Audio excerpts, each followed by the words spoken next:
خطاطی کا فن ایک قدیم فن ہے اور اردو زبان میں اس فن کے ذریعے ہی ادبی تخلیقات کو کتابی شکل دی جاتی تھی۔ کاتب حضرات ہاتھوں سے کتابیں لکھا کرتے تھے۔ 70 کے عشرے تک کئی اخبارات تو کاتبوں کے ذریعے ہی لکھے جاتے تھے، لیکن آف سیٹ اور اس کے بعد کمپیوٹر کی آمد سے فن خطاطی کا زوال شروع ہو گیا۔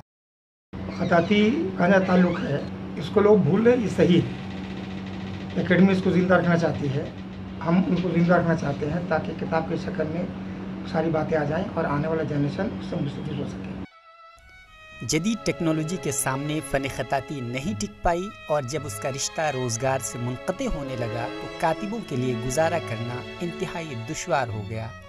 گھر چلانے کے لیے کاتبوں نے اپنے ذریعے معاش بدل لیے۔ اس طرح فن خطاطی کے افراد بتدریج منظر عام سے غائب ہونے لگے۔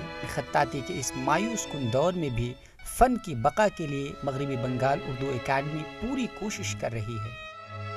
مسئلہ یہاں یہ ہے کہ اس کی سرپرستی اور چاہیے، سیاسی سرپرستی جس کو کہتے ہیں۔ اگر کسی معاملے میں اگر کہیں سے یہ معاملہ پاس ہو جائے کہ فن خطاطی سیکھنے والوں کو بھی ترجیح دی جائے گی، یقینی بات ہے اس کی اہمیت بڑھ جائے گی۔ مغربی بنگال اردو اکیڈمی میں 2 سالہ کتابت کا کورس مفت میں کرایا جاتا ہے اور کتابت کا کورس کرنے والے طلبہ کو وظیفہ بھی دیا جاتا ہے۔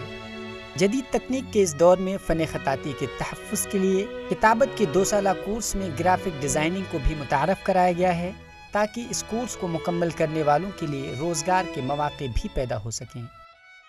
مغربی بنگال سے ETV بھارت کے لیے آفاق حیدر کی رپورٹ۔